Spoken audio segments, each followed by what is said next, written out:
I usually stick to my own mental health on here, but my husband had a really cool experience in therapy this week, and I was sitting in on that session with him, and I talked to him about it, and he was cool with me sharing. I've mentioned briefly on here that from different testing and stuff that he's had done, his doctors are thinking he has some form of IBD. We're kind of waiting to find out what type, probably either Crohn's or ulcerative colitis. He has a scope coming up Monday to figure that out. And he had surgery as a little kid, maybe like 4 or 5. That was a traumatic experience for him. And so this scope, because it is like being put under in order to have the procedure, has brought up a lot of anxiety for him. And so when he had a individual therapy appointment this week, he asked if I would sit in with him for like support, and so of course I was happy to do that. And him and his therapist did parts work, and I have yet to sit in on like my own or his parts work sessions and not be blown away. But I was blown away by this one. So he has this pattern of he knows that he uses avoidance with anxiety as kind of one of his like go-to coping methods. And when he experiences avoidance, a lot of times he'll say that it just feels like largely like a physical anxiety, like he gets very tense and like he just feels this need to resist and avoid whatever the anxiety is. And there's not really like a whole lot of like narrative worry that goes along with it. Anyway, and so he was noticing that with this upcoming appointment that he was feeling avoidant, feeling that like tenseness in his body of like I can't even think about this, just feeling like overwhelmed. And like historically with things that were big anxiety triggers for him, he would just try not to think about it and then like totally white knuckle through it. And so he was hoping to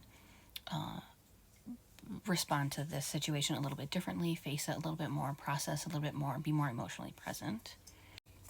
And so that's how he started the therapy session. And the therapist like suggested looking at the like part of him that was getting really self-critical when we started kind of looking at this as a protective part.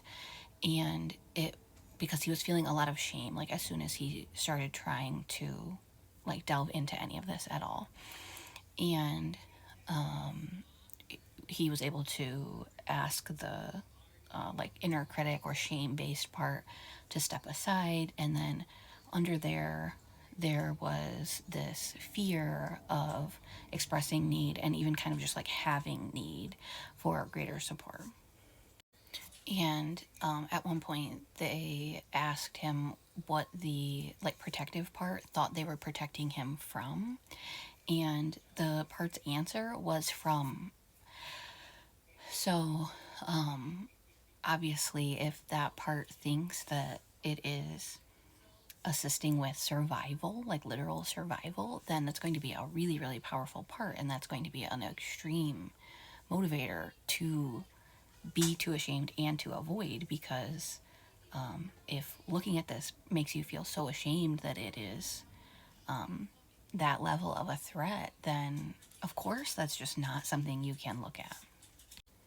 And so he ended up getting into like his like childhood surgery experience and some other things, but really the biggest takeaway was that for him, that really tense anxiety in his body that I just have to avoid this comes from there being a need for greater support, like through the anxiety, or need for like reassurance or some sort of anxiety support, and being super ashamed of that, and that shame feeling like overwhelmingly threatening. And it's still, pretty stressful to face like a major like trauma trigger like this is for him. But the last few days have definitely been easier than they would have been if he had tried doing this in the past without like this insight. And so I just wanted to share that. I'm sure that avoidance probably has different like core like parts and different functions for different people, but it was really eye-opening for us.